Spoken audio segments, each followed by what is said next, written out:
Hey guys, I am Game Advisor and welcome back to another Icarus update video. Today we're going over the week 15 update, The Hunt. We're going to be talking about a lot of interesting new mechanics as well as some new missions and the new mechanics that they've implemented into the game. So with that being said, let's get started. Now, first and foremost, let's just talk about the new animal harvesting. In case you have not noticed already, if you're playing the game, you actually have a small chance whenever you're cutting up an animal to get their rare material. So they have these kind of rare foods associated with them. For an example, if you kill an elephant or a mammoth, you might get giant steaks, you'll get fatty T-bones from various bears, and game meat drops will be from medium-sized prey such as deer and buffalo. There's also soft meat from baby deers and rabbits, and stringy meat, which is usually going to be from your predators like your wolves, jaguars, and snow leopards. There's also white meat from boars, as well as bacon, which has been added, which I think no one can possibly complain about. Bacon is always going to be a good thing to have, so I'm glad they implemented that in the game. Now, the way these work is actually pretty unique. This comes along with a drying rack that they've put into the game that you can only use these rare meats on, excluding bacon. So the way this works is, in order to get the drops, you can either just skin them for that rare drop rate, or you can put them on a butchering table for a guaranteed small amount of it. Usually it's about 2. That means if you butcher, say, a deer, a wolf, or something like that, you're probably going to get 2 of its associated rare meat. Obviously, this won't work for some of the larger animals, but that's just worth taking note of. Then, once you have those meats, you can put them on the drying rack, which is tier 1, by the way, so I'm glad they did that. That's a nice early tier 1 item to have available. And when you put them on the drying racks, they're going to dry out. It takes about 2 minutes per meat, and then that meat will go from lasting 600 seconds when it's raw to lasting about 6,000 seconds when it's not raw. That's a lot longer, and if you stack it, say you get 10 of them, that can last you basically 10 hours in just that one stack. This is a great way to preserve food for long-term missions, but unfortunately it does not work for the default raw meat, which you kind of just get from everything. Raw meat still has to be cooked.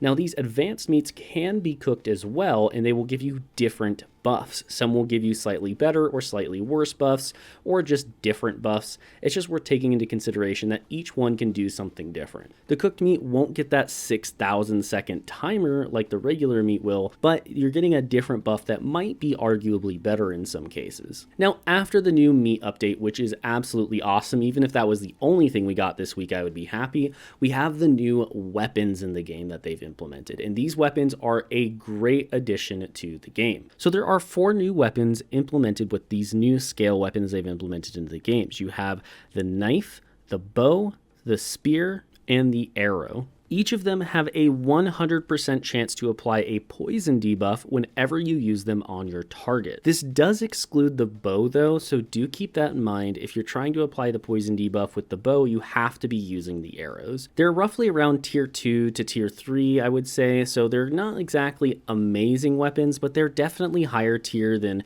your bone and your stone tools and weapons. You're not going to really be using the knife so much or anything like that for gathering as much as you'll probably be using it for combat purposes, and you'll probably be using these mostly on larger targets like elephants, mammoths, bosses, etc. If you were going to use these on things like wolves, I would honestly tell you at that point you're better off just using an exotic knife or something, or an exotic bow, or even just a regular crafted wood bow or wooden spear or bone spear, because they don't do that much more damage. And in order to craft them, first off, you're going to have to go ahead and do one of the new missions, which is called Unearthed Research. It's going to be located on the far right of your mission tree, and once you do complete that mission, which takes a long time, by the way, we'll be making a mission guide on that, so do check it out on our channel if that's something you're interested in.